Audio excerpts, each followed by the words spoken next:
Hello everyone, I am Kajal, your bio teacher, and we are here with the new topic for the 10th standard students, and we are going to discuss about the next chapter, transpiration.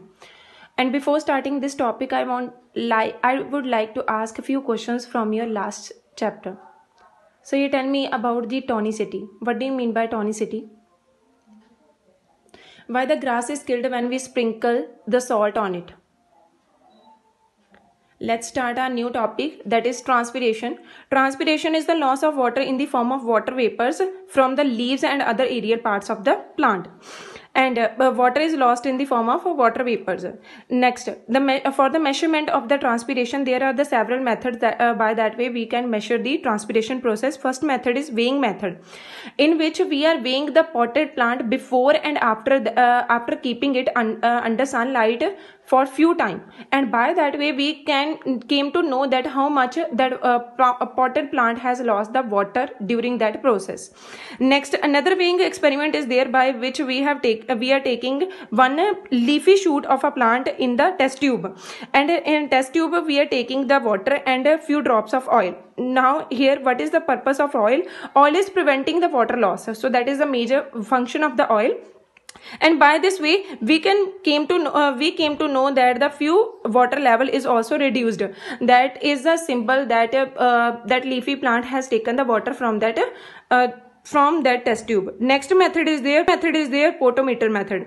Now photometer is a device that is measuring the rate of a water intake, that is not measuring the transpiration process but only the water that is taken by the plant, because some water the plant is also using for the photosynthesis process. Here is Ganong photometer is there. By this apparatus we can measure the water that is taken by the plant. How we are measuring here? Because on this apparatus one scale is there, and with the help of that scale we came to know that how much water that plant has taken for the transpiration process and for the photosynthesis process, and by that way we can only measuring the water intake by that plant.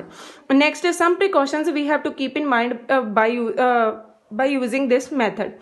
First is that photometer should be completely watertight, and the second thing is that avoid the suction of air bubbles will stop, because it will stop the absorption of water.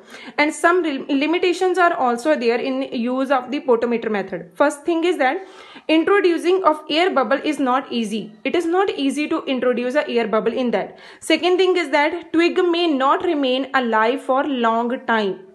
And the third is that any changes in outside temperature may also affect the position of air bubble in the capillary tube. That means if the temperature is more warm, then transpiration process will be more there, or even the photosynthesis also affect during that situation. So it will affect that photometer's reading. Next one, transpiration. There are three kind of transpiration process. First is stomatal, second one cuticular, and the third one is lenticular.